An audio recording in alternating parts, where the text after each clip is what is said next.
सदा सत्स्वरूपं चिदानन्दकन्दं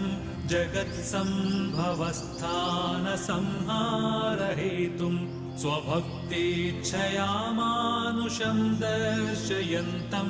नमामीश्वरं सद्गुरुं साईनाथं नमामीश्वरं सद्गुरुं साईनाथम् भवद्ध्वान्तविध्वंसमार्ताण्डमीड्यं मनोवागतीतं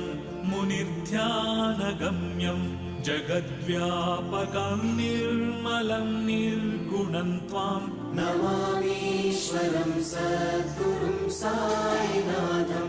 नमामीश्वरं सद्गुरुं साईनाथम् भवाम्बोधिमग्नार्दितानां जनानां स्वपादाश्रितानां